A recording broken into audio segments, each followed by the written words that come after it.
and I know you've done this before, give me a working definition of what biblically responsible means, and what benchmark have you said that would give that a company that status? Okay. Great question. Thanks, David. So biblically responsible to me, and I guess it means some different things to different people, but to me that is a company that is not engaging in two things. They're not making money from or spending company money to support those things that would be dishonoring to God and would go against our a biblical worldview.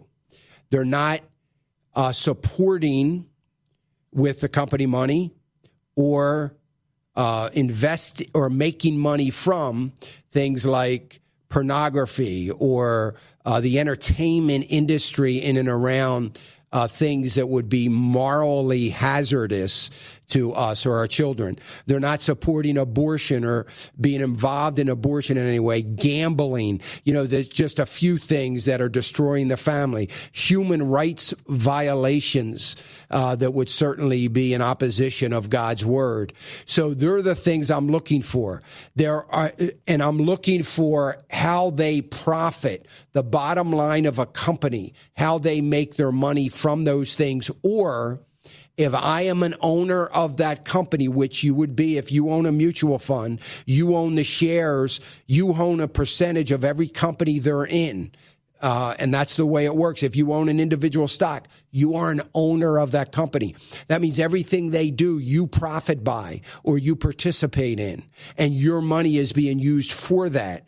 So if the company is spending money to support the redefinition of marriage or the redefinition of God's word in some way, shape, or form, and they're using company money to do that, I am not going to support them. Walmart using their money to support the redefinition of marriage.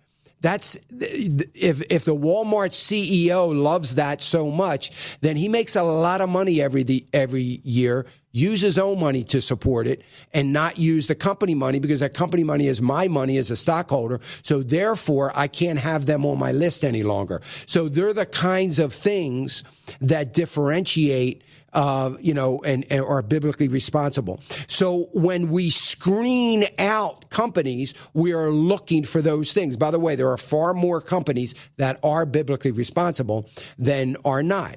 And there's alternatives in almost every sector. Coca-Cola is not biblically responsible. If it's important for you to be a part of that beverage industry or sector, then buy Dr. Pepper, because they're very biblically responsible and they're a great company. So I'm just using that as one example.